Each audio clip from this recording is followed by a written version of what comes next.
Welcome to Kanye West Rank, the series where we rank each song off of Kanye West's various albums. We got the thumbnail, right? Okay, I'm taking this off. I hope I'm not offending anybody, but it is August, and that thing is so heavy. Today we're going to be ranking Kanye West's long-awaited successor to Donda, aptly named Donda 2, which was originally scheduled for release in 2022, but only found its way onto streaming in 2025. It seems like Kanye's primary focus in the past few years has been to render my top 10 unreleased video as inaccurate as possible. Speaking of which, this video is accurate as of August 2025, so if God forbid he adjusts this album any further, don't yell at me. Sound good? Sounds good. Oh, hi Kanye. It's actually just yay now. Right. It's been a while. What have you been up to? What he found, that's your car. A minor. I also visited your childhood home and saw those mountains that you like. What about you? I reactivated my Twitter. Oh, I'm sure that hasn't been catastrophic. I made some new songs too. Did you? You want to hear the one about my cousin? You know, I don't think I do. That's alright, I'll just show you my naked wife. Kanye, I can't show that on my channel. Get on with the damn video. Fine. Before we begin, I'd like to go over a few rules. First of all, I'm going to be ranking on a 10-point scale. I won't be considering any short interludes or skits on these lists, as well as any tracks that don't feature Kanye himself. And as always, please understand that this is my opinion. So let's get started. In at number 20, we have Susie with a 3.5. Yippee! Pointless filler bullshit that is entirely AI slop. And strap in, because there's a lot more where that came from. The beat is genuinely good, but what the hell is even the point of this? It's barely even a minute and a half long, and therefore not worth my breath. At number 19, we have Maintenance with a 3.6. Kanye is just hooting and hollering over this beat composed of synths that sound like farts. This thing is, again, like a minute long anyway, dude. Like, I'm moving on. At number 18, we have Louis Bags with a 3.8. I'm really at my wit's end here. People hated this song back in 2022. I know it'll fix it.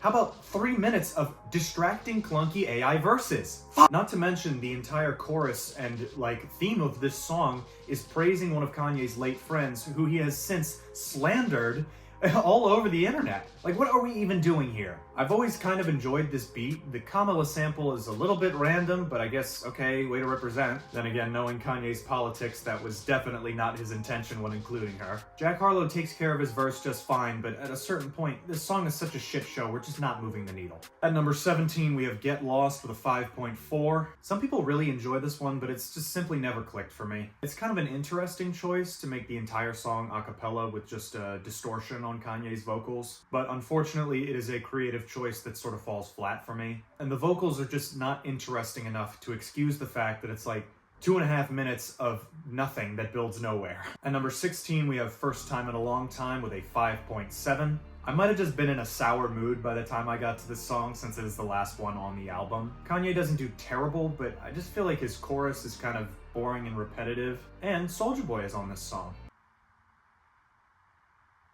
At number 15, we have City of Shy with a 5.8. Don Toliver has rarely given a poor performance, especially on these sort of wistful post-2020 Kanye beats, but the ceiling on this one is only so high. The sample had a lot of potential, but the fact that it just doesn't go anywhere kind of gives the song almost an unfinished feel, and Kanye's contribution was like seconds long and did not knock my socks off. At number 14, we have Jessie with a 6.0.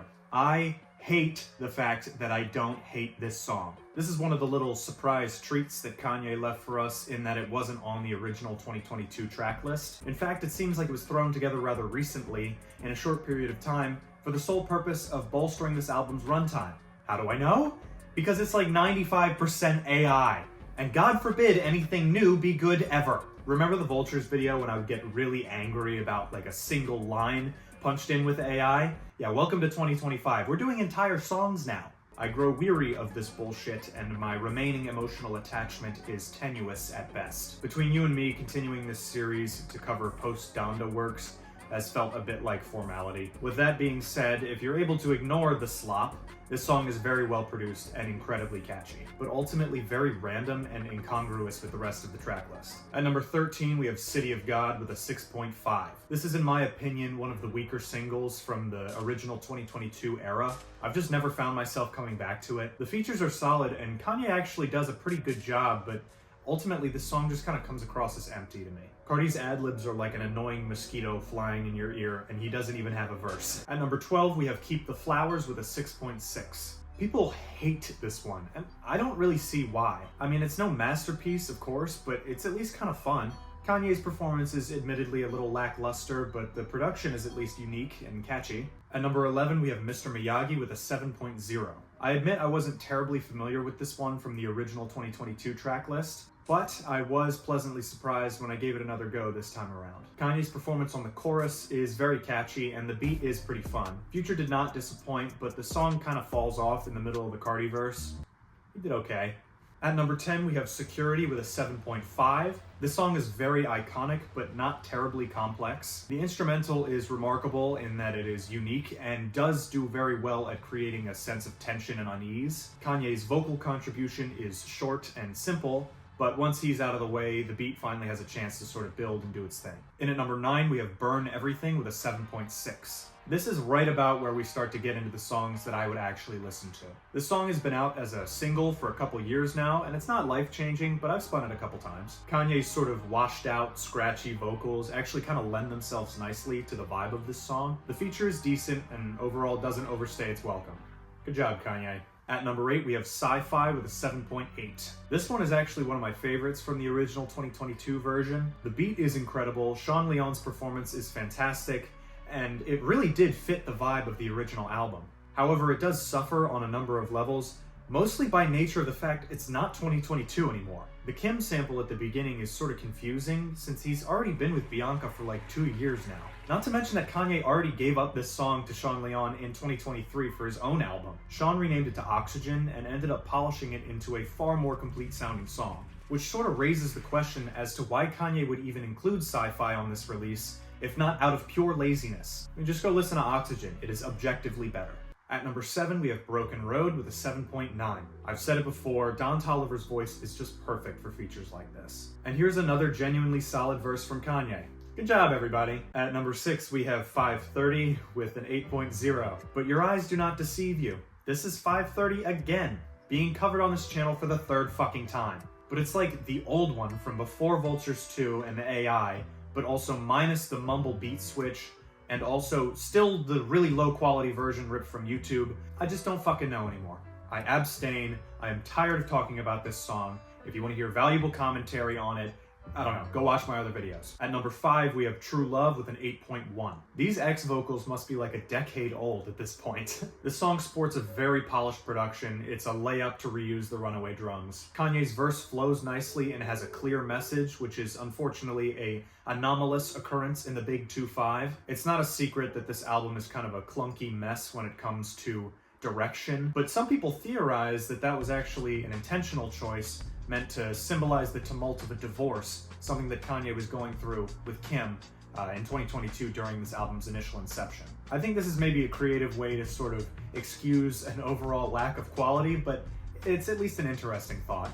My personal theory is that the album is messy because he sucks. At number 4, we have We Did It with an 8.2. This might be the only fun song to listen to off of the entire album. It features a bouncy, sort of energized beat that is definitely done justice by the features. Offset and Quavo weaving in and out of each other's flows is just super satisfying. I will say that the censorship is a little bit jarring, but that's only really because I've been listening to this song fully explicit for the last couple of years. At number 3, we have Happy with an 8.3. Now, don't hate me, hear me out. I strongly prefer the 2022 production. And don't get it twisted, this is definitely one of the strongest songs on this album, but for that reason, I will be sticking to my local files on this one. Partially because of the production, but also because it's not on streaming anymore. Kanye, clear your samples, you fucker. At number 2, we have Pablo with an 8.4. There's no question this song feels fully formed and features strong contributions from everyone involved. The instrumental is dynamic and is actually given room to develop over the course of the song, which makes it feel a little bit more like an intentional focal point rather than just a vehicle for the lyrics. And finally, at number 1, we have Too Easy with a 9.0. This is easily the best produced song on this project, and one of the few that actually seem to improve since 2022, if you even thought that was possible. Kanye's vocal performance is passionate and exciting, and the instrumental breakdown midway through is really abrasive and raw in a really captivating way. This song also does very well in adhering to the maybe tenuously represented theme of this project, and it does it in a really interesting way. by painting the struggle of a crumbling marriage through a light of positivity, catharsis, and self-love. And that completes our list. Thanks again for watching this edition of Kanye West Ranked. As of this video's recording, Donda 2 is the most recent Kanye album to come out. However, somewhat regrettably, there are numerous alleged projects on the horizon from our good pal Ye. We will see how that pans out, and I will leave it at that. Before you ask, no, maybe. Leave a comment with any ideas for new videos you'd like to see from me. I'm always looking for new directions to take this channel, and your guys' suggestions help out a ton. And while you're down there, consider subscribing and turning on notifications so you won't miss what's next. Thanks again, and have a good one.